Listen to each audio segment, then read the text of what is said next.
Hello learners, this is Habiba with Excel with me. If you like the video, please do like, share, subscribe and comment below. Let's start today's class, that is about approaches to counseling. It will be useful for NET, SET, RCET and other eligibility tests also. Let's start today's paper 2 education unit 3 learner and learning process with the subtopic guidance and counseling, approaches to counseling. Under that already we have learnt about different counseling types. Today we are going to learn about particularly about humanistic and person-centered counseling given by specially Carl Rogers. Let's begin with the introduction. The humanistic approach expanded its footprints in the year 1950s. This theory was more focused on the good side of humans rather than on the past experiences or pathological impacts.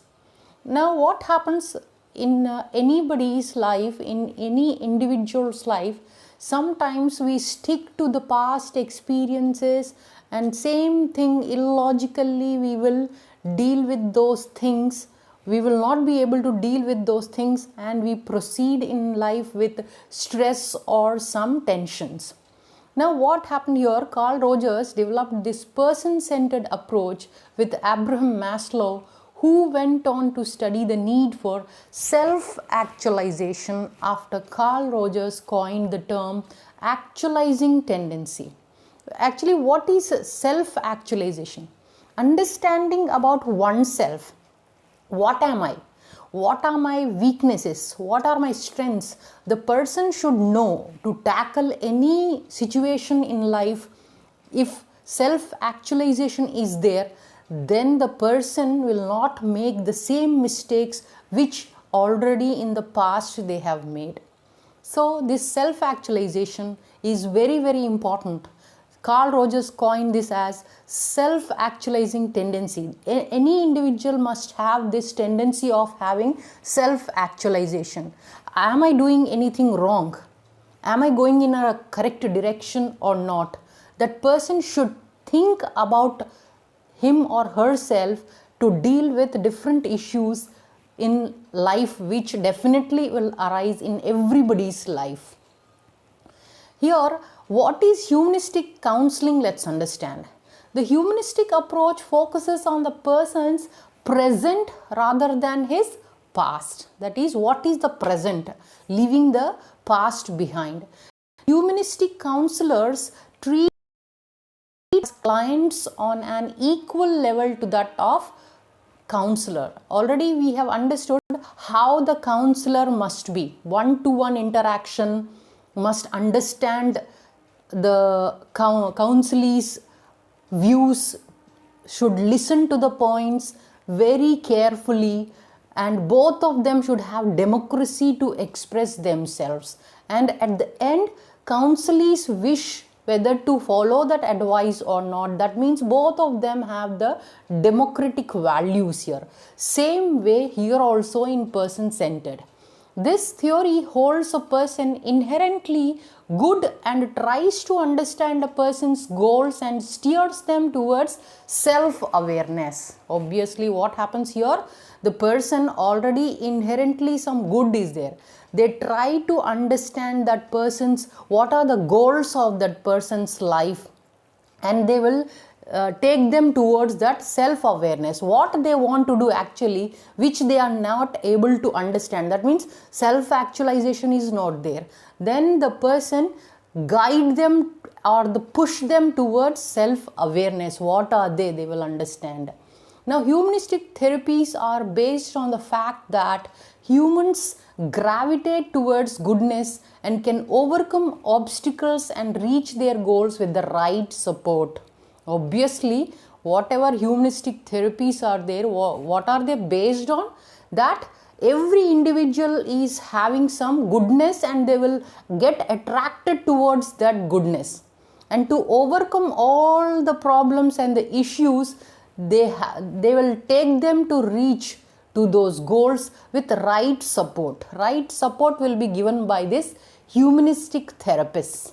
If we value independence, if we are disturbed by the growing conformity of knowledge, of values, of attitudes which our present system induces, then we may wish to set up conditions of learning which make for uniqueness, for self-direction and self-initiated learning.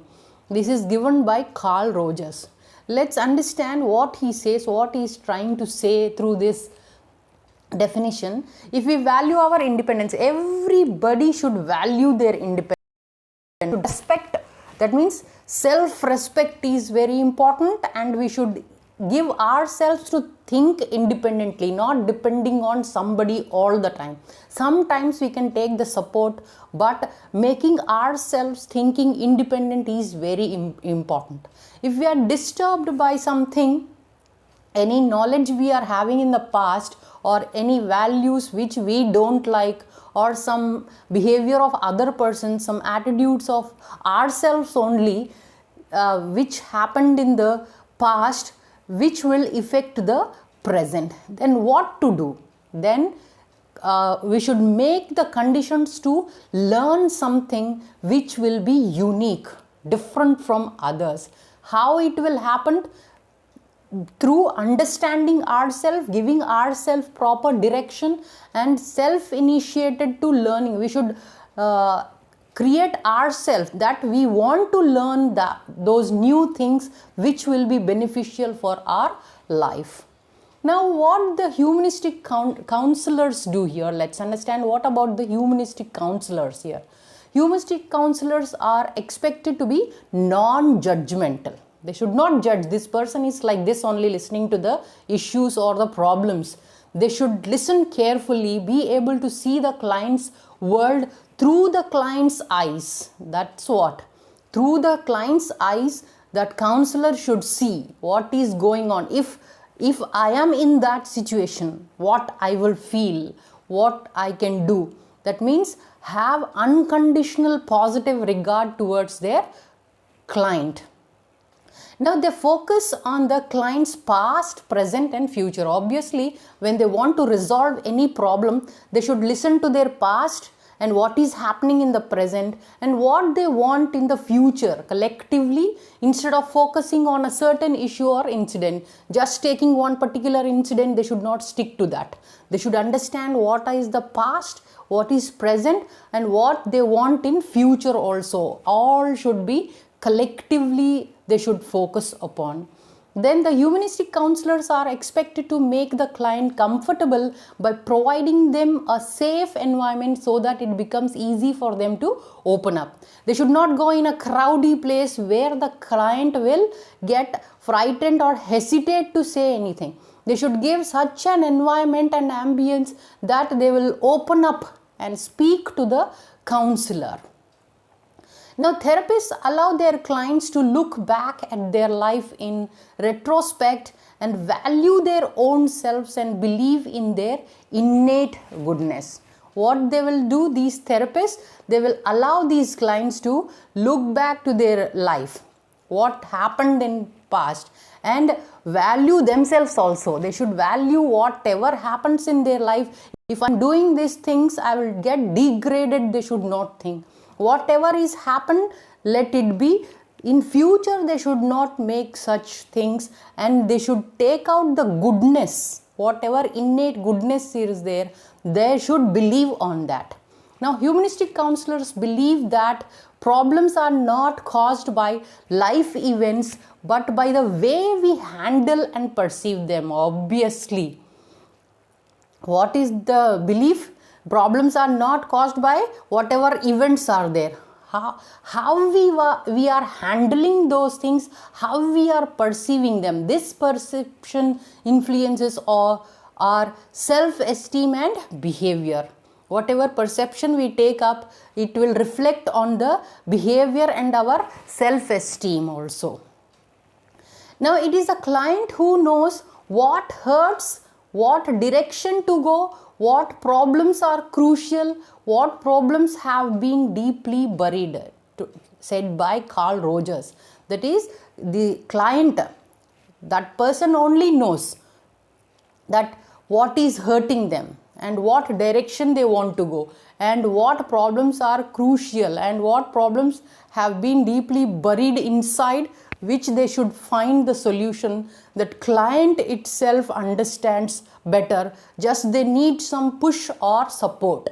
Now, humanistic counselors therefore help people accept all the good, bad and ugly sides of the life and their personality so that they can be at peace with themselves, thereby working out on their own solutions towards their problems. Obviously, when they will understand, the humanistic counselors, what they will do, they help the people accept all the good and bad, ugly, whatever is there, all the sides they have to accept, and whatever the personality they want to make themselves in peace, that support they will give, working on their own solutions for the problems.